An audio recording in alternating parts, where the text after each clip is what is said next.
Hello everyone, आपका फिर से हमारे चैनल पे स्वागत है। तो आज की इस वीडियो में हम इंग्लिश रीडिंग प्रैक्टिस करने वाले हैं। तो इस वीडियो से आपको बहुत सही नॉलेज मिलने वाली है और आपको बहुत सही नई नई चीज़ें पता चलने वाली है। तो इस वीडियो को लाइक कर दीजिए और अगर आपने हमारे चैनल को अब तक सब्सक्राइब नहीं किया तो हमारे चैनल को सब्सक्राइब जरूर से कर लेना, क्योंकि हम अपने यूट्यूब चैनल पर ऐसे इंग्लिश लैंग्वेज से रिलेटेड आपको नॉलेज देते रहते हैं। तो चलिए वीडियो बिना देरी के शुरू करते हैं। तो ये रहा आपके सामने ही हमारा आर्टिकल है, जिसकी मदद से आज हम इंग्लिश रीडिंग प्रैक्टिस करने वाले हैं। तो चलिए स्टार्ट करते हैं। The universe. तो पहले हम तो यहाँ पे जो द है इसी को हम थोड़ा से ढंग से समझ लेते हैं। तो यहाँ पे जो टी एच है, तो टी एच को हम द क्यों पढ़ रहे हैं, तो टी एच के बाद ई है, इसलिए टी एच है उसके बाद ई है, तो इस सिचुएशन में से द पढ़ा जाता है। लेकिन कई बार ऐसा नहीं होता है, लेकिन ज़्यादातर ऐसा ही होता है, तो ये आपको समझ लेना है। तो इसलिए हम इसे द पढ़ रहे हैं। फिर यूनिवर्स, तो यहाँ पे जो यू है इसे हम यू पढ़ रहे हैं। क्यों यू को हम यू क्यों पढ़ रहे हैं, तो इसका सिंपल सा रीज़न ये है कि यू के बाद एन है, एन एक कॉन्सोनेंट है, फिर उसके जस्ट बाद वोवल है। यू है, फिर उसके बाद एक कॉन्सोनेंट है, फिर उसके बाद आई, और आई क्या है, एक वोवल है। तो इसलिए यहाँ पे हम यू को यू पढ़ रहे हैं। अगर कुछ और होता तो हम नहीं पढ़ते। तो यू है तो यू को हम यू पढ़ रहे हैं। फिर उसके बाद एन है, तो एन को क्या पढ़ा जाता है, न। यू न, और जो आई है इसका साउंड आ रहा है नी का, यानी ई का। तो ई का साउंड एन में जुड़ गया तो बन गया नी।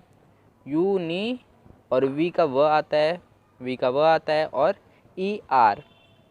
ई आर जहाँ पर भी आपको दिख जाए इसे आप अर पढ़ोगे, इसे अर पढ़ोगे। हमेशा अर ही पढ़ा जाता है, लेकिन कई बार थोड़ा सा चेंज हो जाता है।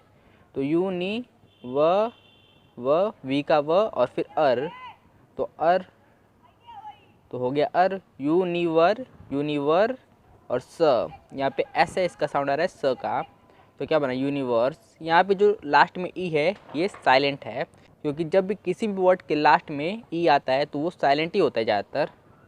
उसके बाद है हमारा इज़ ऑल। तो यहाँ पे इज़ है, इसको भी हम थोड़ा समझ लेते हैं कि यहाँ पे जो आई है इसका साउंड ई का क्यों आ रहा है।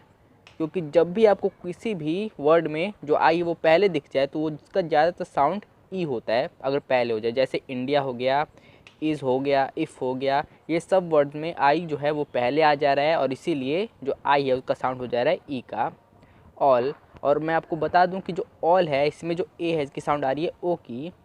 तो इसमें जो हमारा ए है उसकी साउंड आ रही है ओ की। क्यों, क्योंकि साथ में एल। तो ज़्यादातर ऐसा ही होता है कि जब भी जो ए है हमारा उसके साथ एल लग जाए तो ज़्यादातर होता है। जैसे ऑलवेज, ये भी शब्द है जिसमें जो ए है उसका साउंड आ रहा है ओ का, क्योंकि उसके साथ एल जुड़ा हुआ है। ऑफ स्पेस, स्पेस को भी हम थोड़ा डिटेल में पढ़ ही लेते हैं। तो यहाँ पे जो एस है इसे हम पढ़ रहे हैं स, स स। पी को हम पढ़ रहे हैं प, स प। और यहाँ पे जो ए है इसकी साउंड आ रही है ए की, तो ए की मात्रा प पे लग गई, स पे। और जो सी है इसका साउंड आता है स का, तो क्या बना, स पे स, स्पेस, स्पेस बन गया। यहाँ पे जो लास्ट में ई है इसकी साउंड साइलेंट है, ये आपको पता ही है। एंड टाइम, तो टाइम को भी हम थोड़ा डिटेल में पढ़ ही लेते हैं। तो जो टी है इसे हम पढ़ रहे हैं ट, टी को क्या पढ़ रहे हैं ट। और जो आई है इसे पढ़ रहे हैं हम आई, तो आ लग गया यहाँ पे ट पे, तो बन गया टा। और जो ई है तो ई, तो टाइम, टा ई। और इसे हमने आई क्यों पढ़ा, आई को हमने आई क्यों पढ़ा, तो इसका सिंपल सा रूल है कि आई के बाद क्या है, एक कॉन्सोनेंट है, उसके बाद ई है। जब भी आई हो फिर उसके बाद एक कॉन्सोनेंट आ जाए, फिर उसके बाद ई आ जाए, तो इस सिचुएशन में जो आई है उसका साउंड आता है आई का। तो इसमें बिल्कुल वही हो रहा है, टा ई, और एम है तो एम का म आता है, तो म टाइम, टाइम। और लास्ट का ई आपको साइलेंट है, आपको पता ही है। एंड देयर कॉन्टेंट्स, इंक्लूडिंग, तो इंक्लूडिंग को हम पढ़ लेते हैं। तो यहाँ पे आप देख सकते हैं जो मैंने आपको रूल बताया था कि जो आई है वो फर्स्ट में आ रहा है, यानी पहले ही शुरुआती में जो आई आ जा रहा है, और उसका साउंड क्या है, ई का, इंक्लूडिंग। तो ई का है, तो मैंने आपको रूल बताया था कि जब भी जो आई है वो फर्स्ट में आ जाए, शुरुआती में वर्ड क्या आ जाए, तो वहाँ पे जो आई होता है उसका साउंड हो जाता है ई का। और जो एन है इसका न, इन हो गया इन। सी को पढ़ते हैं क, कभी स पढ़ते हैं, कभी क पढ़ते हैं, तो इसके भी बहुत सारे रूल हैं। इन क, और एल का है ल, इन क ल। और जो यू है इसका साउंड आ रहा है ऊ का, यहाँ पे ऊ का आ रहा है, इन क लू, इनक्लू। और जो डी है इसका साउंड आ रहा है ड का, ड, इनक्लूड, इंक्लूड। और मैं आपको बता दूं कि यहाँ पे आप पूछ सकते हैं कि यहाँ पे तो यू है और उसके बाद जो कॉन्सोनेंट है एक डी कॉन्सोनेंट हो गया, और उसके बाद आई है, और आई एक वोवल है, तो इस हिसाब से यहाँ पे जो हमारा यू है इसका साउंड यू का आना चाहिए, लेकिन यहाँ पे ऊ का आ रहा है। तो कोई लोग इसे ऊ पढ़ते हैं, कोई लोग इसे यू पढ़ते हैं, लेकिन ज़्यादातर लोग इसे ऊ ही पढ़ते हैं, तो मैं आपको ऊ ही बताऊँगा। तो यहाँ पे आप देख सकते हैं ये इंक्लूडिंग है, लेकिन ये इंक्लूड भी होता है। इंक्लूड तो इंक्लूड होता है, तो इंक्लूड में जो आईएनजी है ये नहीं आता, तो ये आईएनजी नहीं आता है, तो उस हिसाब से यू के बाद कॉन्सोनेंट के बाद कोई वोवल नहीं आता है, और ई आता है वो साइलेंट रहता है, तो उसकी बात आप छोड़िए। तो इस हिसाब से जो ये आईएनजी है इसका जो आई है इसका वोवल यू के साउंड में कोई डिफरेंट नहीं लाता है। तो इसलिए इनक्लू इतना हो गया इनक्लू, और डी को यहाँ पे हम ड पढ़ रहे हैं, और आईएनजी को हमेशा इंक पड़ जाता है। जब भी आपको आईएनजी दिख जाए किसी भी वर्ड के लास्ट में आईएनजी, तो इससे हमेशा इंक पड़ जाता है, इंग। तो जो ई है ये जुड़ेगा डी में, तो बन गया डी, और जो ग है उसका ग, और जो ये बिंदी है यहाँ पे आ गया तो डिंग। तो इंक्लूडिंग, तो ऐसे आप भी पढ़ सकते हैं।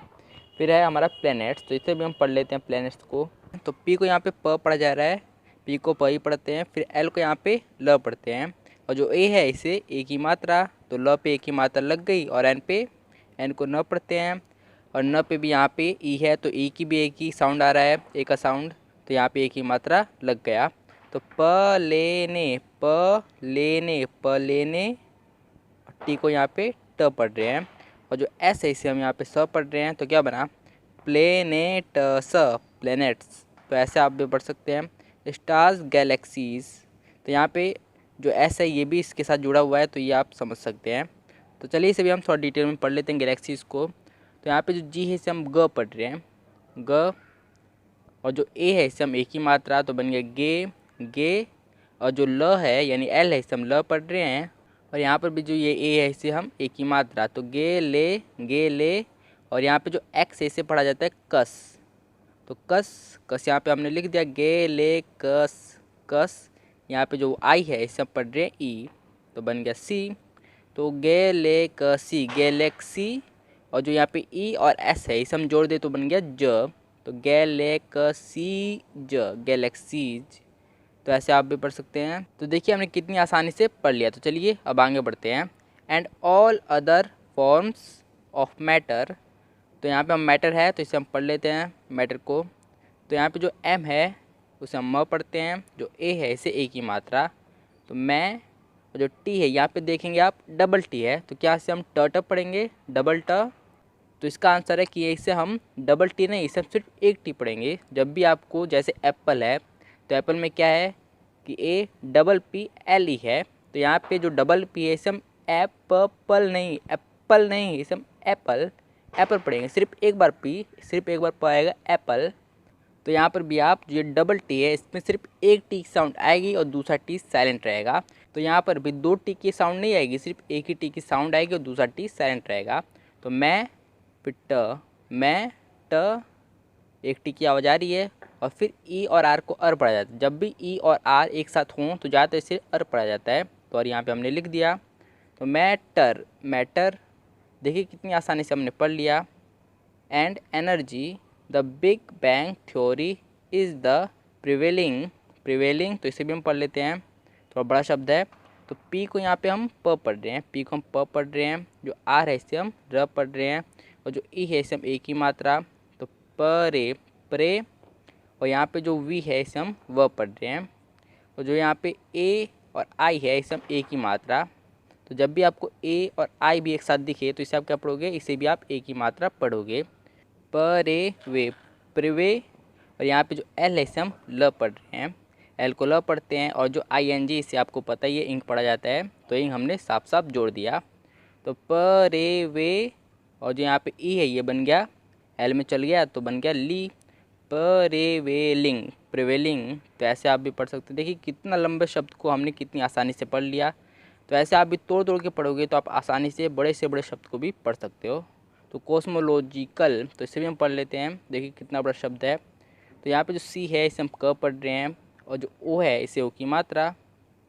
जब भी जो ओ है ये दो शब्दों के बीच में आ जाए, यानी दो कॉन्सोनेंट के बीच में आ जाए, तो इसे यही पढ़ा जाता है ओ। तो को, और जो एस है इसे हम स पढ़ रहे हैं, कोस, और जो एम है इसे हम म, और जो ओ है ये फिर से हमारा ओ लगेगा तो मो, और जो एल है इसे हम ल पढ़ रहे हैं, और जो ओ है इसे फिर से हम ओ पढ़ रहे हैं, कोसमोलो, कोसमोलो। और जो यहाँ पे जी है इसे हम ज पढ़ रहे हैं, और जो यहाँ पे आई है इसे हम ई पढ़ रहे हैं, ई। तो कोसमोलॉजी, कोसमोलॉजी इतना हमारा बन गया। फिर कल, यहाँ पे सी है इसे हम पढ़ रहे हैं क, और जो ए है इसे हम पढ़ रहे हैं अ, और जो एल को यहाँ पे ल पढ़ रहे हैं। तो कल, तो कल, तो देखिए कितने बड़े शब्द को अगर आप तोड़ तोड़ के पढ़ोगे तो आप बड़े से बड़े शब्द को पढ़ सकते हो। तो cosmological of the development of universe. According to this theory, space and time emerged together. The earliest, तो earliest यहाँ पे थोड़ा बड़ा शब्द है तो इसे भी हम पढ़ लेते हैं, earliest। तो यहाँ पे आप देखेंगे कि ई और ए, इसे हम अ क्यों पढ़ रहे हैं, इसे हम अ पढ़ रहे हैं, पर क्यों पढ़ रहे हैं अ? तो इसका साफ साफ आंसर है कि ई और ए के बाद यहाँ पे आर है। तो जब भी ई और ए है और उसके बाद आर है, तो इस सिचुएशन में जो ई और ए है इसे हम पढ़ रहे हैं अ, दोनों को मिला के अ पढ़ रहे हैं अ, और आर को र। तो अ र, एल को ल पढ़ा जाता है। और यहाँ पे जो आई है इसे हम ई पढ़ रहे हैं, तो ई जुड़ गया ल में तो बन गया ली, अ र ली, अर्ली। और यहाँ पे जो ई है, यहाँ पे ई, तो उसे हम पढ़ रहे हैं ए, तो ए। और जो एस है इसे हम पढ़ रहे हैं स, अर्ली एस, अर्लीएस, और टी को ट, तो बन गया अर्लीएस्ट। तो देखिए कितना आसानी से हमने पढ़ लिया। Cosmological models of the universe were developed by ancient Greek and Indian philosophers and were geocentric, placing earth at the centre. तो आई होप एवरीवन आज की ये इंग्लिश रीडिंग प्रैक्टिस क्लास आपको पसंद आई होगी। इस वीडियो से आपको बहुत कुछ नया सीखने को मिला होगा।